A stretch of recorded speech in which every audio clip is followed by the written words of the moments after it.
computer may best tech maasahan. Board level reforma itong magpapisibuild na loose screen palagi parang may sumpa.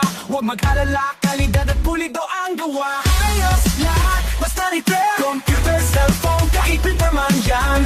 Electronics, kahit ano pa yan. Sa aming servisyo, tatakang 3S Tech.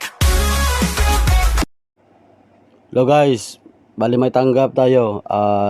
Ito ang tanggap natin, A3220M Pro E, MSI board. Bali ang issue nito, USB overcurrent. Bali natingnan ko na dito guys, dito na mga part para sa socket ng USB nya. Sine-check ko lang siya. Actually natanggal ko na yung iba guys, kasi itong board nito sobrang dumi. Maraming part ng corrosion ng mga component.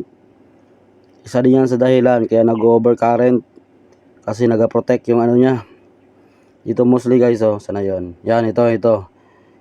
Yan, itong limang mga IC na to, yan ang nag-protect sa ano nya, USB. Yan. Bali, nabagbag ko na yan, initial. Para ito dito banda guys, dyan. Yan, malapit sa kapasitor nya.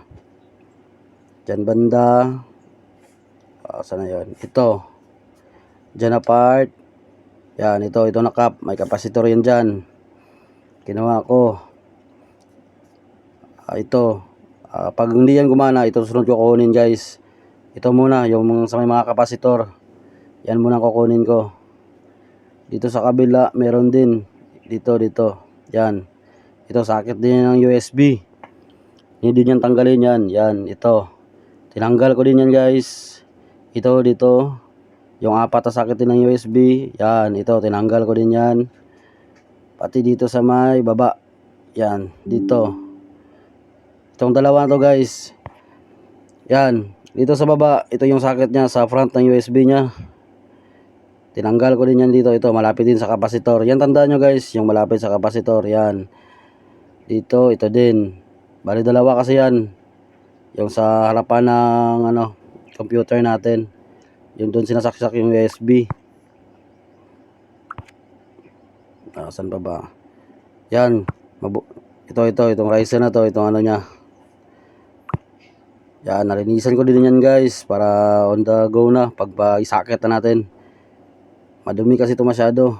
Ito guys, binagbag ko ito. Yan ang gamit ko, yung sugon, para matanggal yung mga IC at saka yung mga corrosion na mga madami kasi. Ito guys, may isa pa palang problema. Itong power supply nya hindi nagagana. Ginamitan ko ng isang power supply. On natin. Yun, gumana. Good indication yan. Tingnan natin sa monitor if maglalabas pa yung USB overcurrent. Wait lang natin guys. On muna. Yun. Tingnan natin kung yun, lumabas ng Pro Series. Indication niya na guys, na maganda.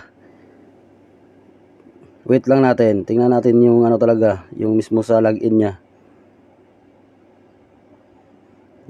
Hop, bot natin. Yun, nag-load. Parang good din. Yun. Fix and done na to guys. Okay na to.